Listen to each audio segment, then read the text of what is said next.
This is your Thursday Daily Delivery. I am Michael Rand. I don't know about you. It feels good when the local teams win. I'll talk a little bit about Minnesota United and the Lynx coming through with victories on Wednesday night that got them back into a conversation that I want to have.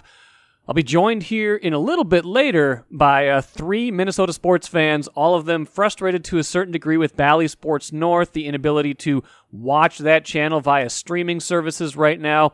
Talk to them about not only that, but the future of sports viewing, kind of what their habits are. Really interesting discussion. Kind of wanted to have that with them. I've been wanting to have a conversation with fans for a long time because I've interviewed various other people on this podcast about this kind of impasse with Bally Sports North over the past few months. But really the voice that had been missing was the voice of the fans. So I want to get to that with three fans I was able to talk to. But first, like I mentioned at the beginning, what did I miss?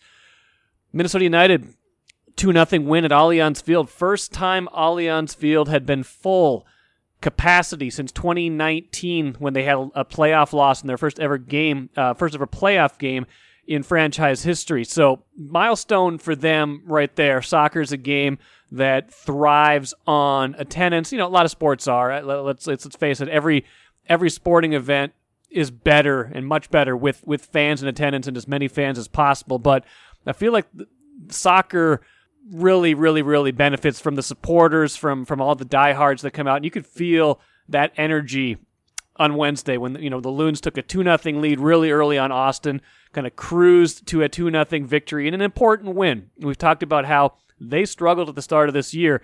0-4 start. Looked like they were, maybe wilting in the face of expectations from the previous year, when they made it almost all the way to the finals, got very close to that. Very similar scenario, by the way, to the Minnesota Lynx, who also won on Wednesday. An important win for them over Atlanta, 87-85. Sylvia Fowles, 26 points, 19 rebounds. Olympian Sylvia Fowles, I should say, too. Lynx, just like Minnesota United, started the season 0-4, had missing some key players that weren't back from their overseas commitments yet, and now both of those teams have gotten some reinforcements. The Lynx get Nafisa Collier back from that overseas commitment. Kayla McBride getting into the mix here as well. Lately, Lynx are 6-3 since that 0-4 start. Minnesota United 3 wins, no losses, and 2 draws. So 5-game undefeated streak since that 0-4 start. So they're both creeping back into the playoff mix. In fact, the Lynx would be in the playoffs. They're a playoff team right now if the season ended today, which of course it doesn't. It's barely started, but point being that both teams have gotten to the precipice now of getting back to level. Now, can they get all the way back? Something the Twins haven't come close to being able to do after their disappointing start. All three of those teams entering this summer with great expectations. Both teams, both the Lynx and United, can get back to level if they can win this weekend. Now, it won't be easy for either team. Lynx face Las Vegas on Friday. That's at Target Center at Las Vegas, one of the best teams in the league. Again this season after a very strong showing last year in the bubble. And for United, they'd have to turn around and play again Saturday at Portland. I believe that's a 10 o'clock Central Time start, by the way, so you're going to be staying up late if you want to watch that. But, bigger picture, both teams getting back into this mix, something I wondered if they could do, something I was wondering at the beginning of the season if they were kind of falling to this burden of expectations, and maybe some of that was happening early on. Maybe more of it was a talent deficit as they waited for reinforcements in both cases. United getting some reinforcements with, 2 high-caliber players coming in, both of them contributing on Wednesday. So now we're going to see what these teams can really do. Can they get back to level? Can they become the teams they want to become and truly become contenders this season like they want to be? Enjoy your money your way when you switch to Royal Credit Union. You can pay friends and family for free, deposit checks on the go, and even get alerts about your account sent in real time. Stop in and open your account today or get started at rcu.org/yourway. Insured by NCUA. Happy to be joined today on Daily Delivery by Douglas Farmer, Corbitt, Harrell, and Tom Pederson. Tom, Corbitt, Douglas, how are you guys doing today? Doing well today, thank you. Can't complain, Mike. How about yourself? I'm pretty good. I got you guys on because we're going to do an episode on Bally Sports North and kind of this impasse still that exists and kind of where we are. I feel like I've done a couple podcasts on this before. I had Jason Gerwin from The Streamable on a few months ago to kind of give us a lay of the land with where are we with Hulu? Where are we with YouTube TV? What's the future of this? I had Mike Diamond from Bally Sports North on when they did the rebrand a couple months ago. But the voice that we're missing a little bit is the people who actually consume this, and I'm one of them. But you guys are, by and large, just fans of local teams who want to watch their teams. And let's just kind of go from the outset, like let's talk about how you consume, Twins, Wolves, Wild, what your situation is right now, how you're getting it or not getting it, and what's your frustration level with how things have unfolded in the last 12 or 18 months. And maybe Douglas, I'll start with you with that kind of big picture question about where we are with all this. Well, for me, it's Wolves centric, and truth be told, I was suffering through paying for cable up until just a couple months ago. I moved, and I took that as the opportunity to cut it, which I knew I wanted to do in the first place for all the obvious reasons. And so my suffering through this regional sports network debacle has been short-lived, but I'm honestly dreading it if it continues moving forward. I'm a Wolves season ticket holder, and I'd like to watch the other 41 games a year. Even if, they're mostly losses, I would like to watch them without having to pay a portion of my mortgage that direction. How much were you paying for cable, if I might ask? Xfinity was, actually I have that right around here. It was $142 for cable and internet per month. Okay, so that's fairly pricey. I mean, $142 for cable plus internet. You're going to pay a decent chunk for internet already, but if you're doing internet plus kind of one of these streaming services, it's significantly cheaper than that. It's probably like 100, maybe a little bit less than that. I'm now paying $50 for internet, and I have not added any cable service in the last 2 months because Wolf season ended, and I'm kind of able to float. If I need to watch a basketball game, they have these wonderful establishments called bars that I'll go to watch the playoffs. Okay. But I anticipate adding YouTube TV come fall when college football and the NFL pick up. And that, yeah, you're right. That is going to be $60, $65 a month. I'm not getting off cheap, but it'll be less. Yeah, but you don't have Bally Sports North on YouTube TV right now because that agreement ended in the fall. Hasn't been added back yet. And, from what I've understood, there's not really much relief in sight there. Tom, tell me how do you consume local sports and how has this affected you? Sure. So we have YouTube TV, have had for over a year. And so going into the fall and winter, I wasn't too concerned. I mean, I'm an all sports fan, so I follow the Wild, Wolves, everything, Twins especially. And I thought, well, when the Twins season starts, that's when I'm really going to have to make a decision, when I'll really, miss it. And, unfortunately, because of the way that they're performing, I haven't missed it that much. But regardless, I don't think that I would pay it going forward myself. I've just been able to adapt around it, I guess, and just haven't missed it as much as I thought I would. I mean, we used to have Twins games on every day at home just to follow them, but I've gotten used to it. What did you have before you had YouTube TV? Did you have a more traditional cable or satellite, or did you have additional different streaming service? What were you doing at that point? Sure, same as Douglas. We had Xfinity previously. And you were looking to maybe cut the cost a little bit, go to YouTube TV because it had kind of the things you wanted at that point, right? They had at that point that you added it, they probably had what was then Fox Sports North, right? Exactly. Yeah. Just cut the cost down and everything else about YouTube, we like. So, but yeah, that's why we made the decision. And I had Sling originally when we kind of went from the bigger kind of direct TV to, I was like, can we get a little cheaper? Like I had Sling. So we had the, I think it was pretty cheap at the beginning. Like the basic package which had FSN at that point was like $30 a month. And then they dropped the channel a couple years ago. Then I got Hulu. Hulu dropped it. I'm still kind of in this in-between space now. So I'm kind of like you. I'm like, well, I'm kind of adapting around it. I just don't watch it as much. And that's got to concern probably some of these teams and even these carriers like, hey, once you're kind of out of sight, out of mind, if the team is not great, then, what's the incentive to add it back? Corbitt, give me your kind of big picture. How do you consume these teams? Well, right now, I don't follow the Twins very closely as much as I used to, and I've got a picture of Target Field back here, so that's a big blow. On the other side, that gave me a lot more opportunity to follow the Lynx this season because most of their games are on national outlets this season. And I lucked into a mother-in-law who's very giving with her streaming password for her Xfinity pursuit, even though she lives across the country. But so that checks off like the national networks, but the local stuff, when it falls onto just Bally Sports or Bally Sports North Plus, I'm waiting for the League Pass option to go back and stream it again. I'm luckily enough, I have no problem going back and rewatching the game after the fact. I enjoy the minutia in it, but Sure.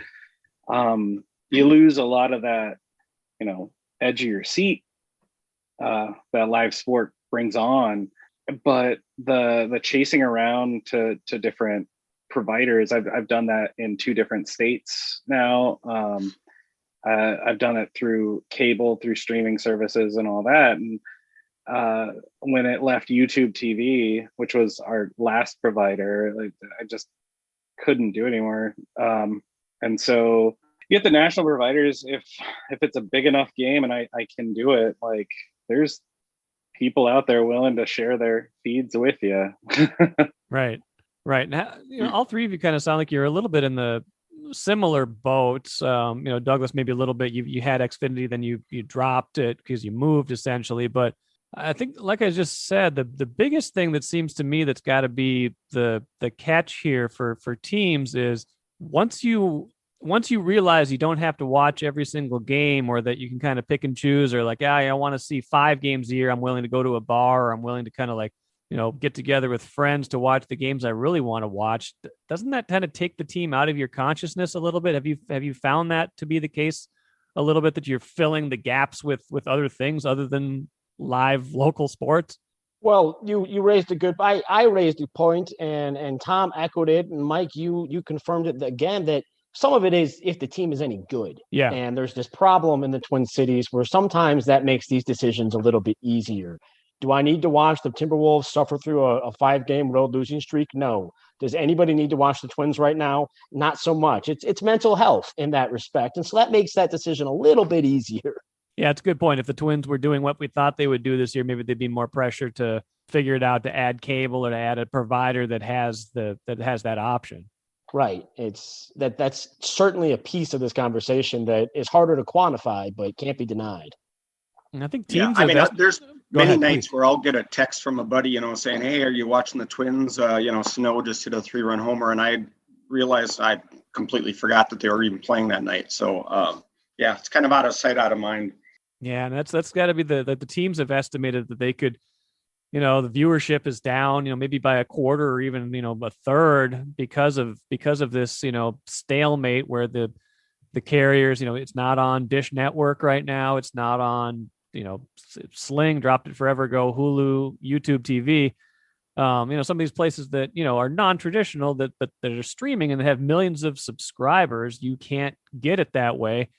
And, the other side of this is, Sinclair bought these regional sports networks, maybe going on 18 months, 2 years ago now, and lost some money early on, and has now, made some hard business decisions and is looking at this kind of standalone app, perhaps they want to maybe launch in 2022 in time for the baseball season. This was all New York Post reporting not that long ago, but, talking to investors about a price point of $23 a month to have access basically to that one channel. It's not like, I don't think it's the suite of all the regional channels across Bally's. I think it's kind of the one that you would get in your local area. What do you guys think about that idea, either, A, as an idea, and B, as a price point? I think, honestly, there's not enough content being delivered through the Bally Sports brand right now to warrant either a standalone app or that price point. If you look at other streaming services or even other streaming options for sports, like that's on the higher end of all the price points, like ESPN Plus is $5 a month, and that's not bundled with the Disney stuff. You buy the full premium NBA League Pass, that's still less than 20, like just around $20 a month when you break it down for a full year. But you're caught by the blackout, right? And that's it's like they're trapping you with that if you want the local teams. But I mean, if you look at the price point for somebody that's out of market to follow their favorite teams, that they're making out like a bandit compared to people in the local area. Yeah, for sure. Douglas, you have a point on that?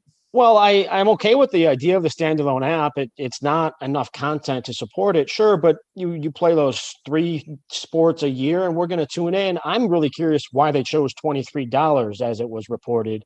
Corbitt's right. I pay $216 a year for League Pass, which 23 over a year would be $276 a year, and it's significantly less content than NBA League Pass. Sure, if I'm a diehard Twins fan, it's a different conversation, but it's just such a high price point in that respect. It would make it as if I saved no money cutting Comcast Xfinity and getting fiber plus YouTube TV plus a $23 a month app. I'm now back where I started with more headaches. Yeah, and that's the problem, right? Once you go down this road, you start adding $10 here, $23 there. Is this, again, that's just a notion. I don't know if that's the final, that's just the idea at this point, but, nothing has been even developed yet. That's something that's, probably close to a year out anyway. But if that is the price point you're talking about, well, I've got Netflix, I've got ESPN Plus, I've got this, I've got that. At a certain point, you're right. It becomes cost prohibitive. You're just going to go back to cable, which maybe is what they want you to do in the first place. Well, for the most part, I'm okay with those pile-on of items because when I cut traditional cable, the only thing I lose moving from traditional cable to YouTube TV is this. And Netflix already existed on my account, and ESPN Plus already existed on my account. But the idea was, well, I'm going to save $30 to $50 a month, and instead that just immediately becomes a wash. Yeah, exactly. Tom, what do you think? What do you think of the idea of an app that delivers just that one channel, and if that becomes kind of the future model of how this works? Well, again, I personally wouldn't pay it. One thing that surprised me today was, so I'm old enough to remember when Spectrum was around in the early 80s. I didn't recall that they charged $19.95 a month. And that was just for North Star games and 50 Twins home games. Is that right? Wow. Yeah. So, they were charging almost 40 years ago. Now, of course, they went out of business after about 2 years, so it didn't work out for them. But I had forgotten that. And again, I just personally wouldn't pay the additional, like you talked about, all those other costs you're paying for ESPN Plus and so on and so forth. So, I just wouldn't do it. Is that a matter of the cost, or is it a matter of the principle of it? I would say both. Probably more the principle, but both definitely. Corbitt, what about you? What would I get the sense you live in the Twin Cities now, or are you out of market? I live in St. Cloud. St. Cloud. So yeah. So out of you're not gonna, if you get League Pass, you're not gonna get the Wolves games that way. What a $23 a month investment, let's assume that you could kind of turn the spigot on and off, kind of like you can with, all these other streaming services. Basically, you don't necessarily have a contract.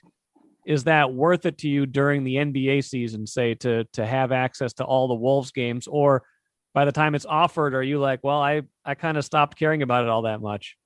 I mean, I don't think I could do that price point. It just doesn't make sense when you look at other options out there and the content they're delivering. If for a lower price point, I would absolutely consider it. I'd maybe even keep it year round. But the $23 just doesn't add up to that ability. Like you're talking about the amount you'd be able to actually go to a game once a month out of your pocket for a streaming service that is only going to allow you to watch games. And you can't even really go back and watch them because the leagues themselves own the replay rights.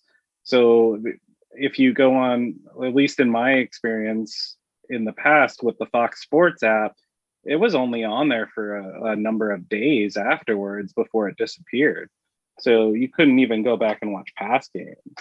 Now, Mike, here's what I had mentioned to you, that it sounds like at least Corbitt and I would be on board with the lower price point. Then I get to be curious, well, how secure are they going to be with this standalone app? Can I split it with 4 friends and now suddenly we're each paying $4 and change a month?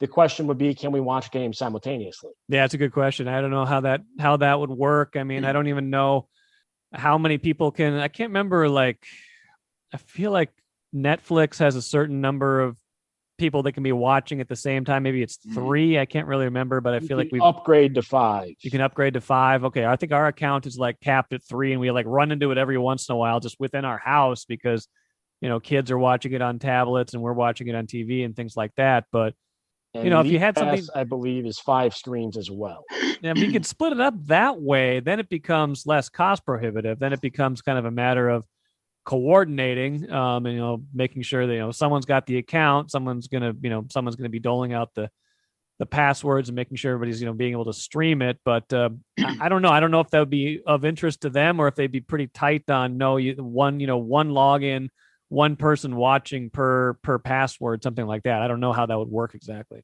So here's a question that I have: is how can the with the amount of viewership and revenue and fans that the teams are losing, how can the teams not be able to put more pressure on to get something done?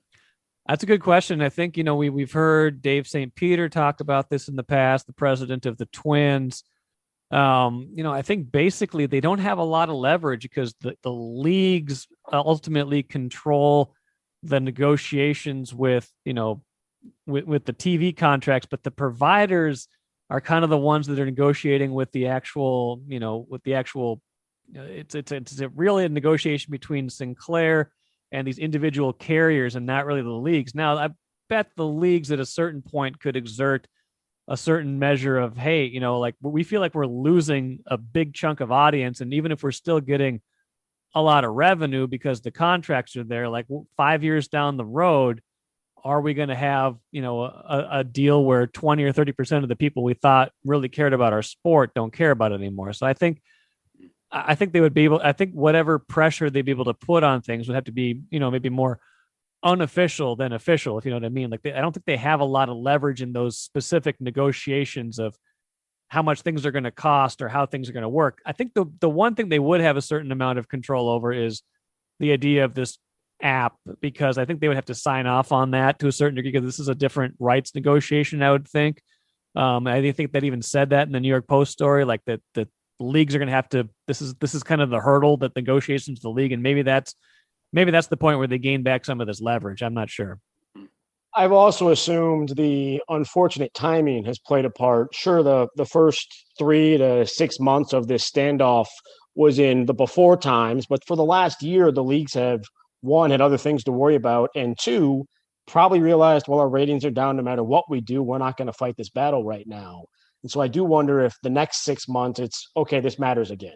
Yeah, that could be, especially as people, especially as they realize that people are, returning to something close to normalcy, and so are these leagues, and they're fighting an uphill battle and recapturing everybody's attention. For a little while, there was somewhat of a captive audience, and I think that was what was fueling a lot of the particularly loud anger that I would hear from fans. Like, I can't get my teams on TV, and this is all I have right now. Like in September, October, November, like I want to watch the Wolves, I want to watch the Wild. I guess the Wolves probably hadn't started yet, but like by December, January, when we were sitting there in the middle of winter, and you can't really go to games yet, you can't really do much of anything. If you can't watch your teams, you're going to be extra upset. So it's definitely an interesting dynamic to play out there. Couple more just kind of sentiments before we go. Really enjoying this conversation with Douglas Farmer, Corbitt Harrell, and Tom Pederson. What do you think, going forward? What do you see as the future? Because I've heard all sorts of things about, Bally. Obviously, the rebrand is going to take us into a sports gaming direction at a certain point, whether that's gambling per se, which isn't necessarily legal here in Minnesota yet, or whether it's, kind of, more of this kind of fantasy type games you can play. How do you imagine the future of that evolving, and what is your appetite for that? I'll go ahead and say I'm all for it. I have been known to dabble in these things. I like your usage of the word necessarily when discussing if it's legal or not in Minnesota, that it's not necessarily legal, but there are ways around that. And even on a broadcast like that, there's free play to pick type of games. I think that's the technical jargon. And so if they really want that, it's certainly applicable in a broadcast right now if they could get people to watch. So I'm the old guy on here. And I don't like the idea of it. I mean, I watch a lot of Discovery channels, and now they've started Discovery Plus, and it's only $5.99 a month. But like we talked about earlier, you get that, then ESPN Plus and this and that. I just don't like all those add-on things. I like to know I'm paying a set amount, and that's it. So it's just something that I'm against personally. On Discovery Plus, can you gamble on whether like the cheetah is going to catch the animal, or is that that's all reality shows now, man.